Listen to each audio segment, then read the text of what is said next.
এরে আল্লাহর গোলাম, আমার মূল টার্গেট আমার মালিকের সাথে সাক্ষাৎ।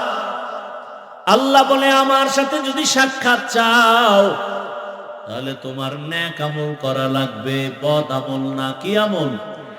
নেক আমল করো। নেক আমলের মধ্যে কিছু আছে ফরজ, কিছু আছে ওয়াজিব, কিছু আছে সুন্নাত।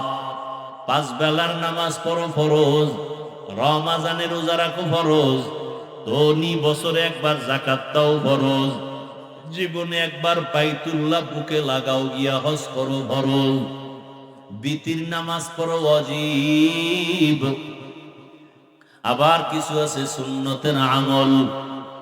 দস্তারখান ব্যবহার করো, ঘর থেকে বের হও ডান পা দিয়া সুন্নত, ঘরের মধ্যে গিয়া ঢুকো ডান পা দিয়া সুন্নত।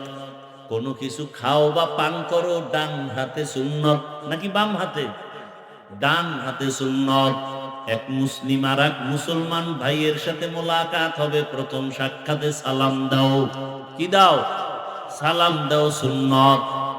জুতা পরার সময় ডান পাও ডান জুতায় আগে ঢুকাও, সুন্নত।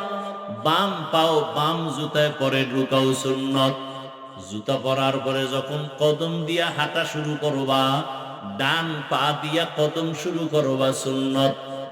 খানা খাইতে যখন বসবা, হাতের দোনো কবজি ধুইয়া খাইতে বসো, সুন্নত। খানাটা প্লেটের ডান দিক দিয়ে শুরু করো, সুন্নত।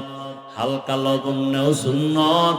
খানার মধ্যে দোষ তালাশ করবা না, বরং শুকর আদায় করো। লাকাল হামদু ওয়া লাকাশ শুকর বলো, সুন্নত। খানার শেষে প্লেটটা চেটে চেটে খাও, এটা সুন্নত। হালাল খানা।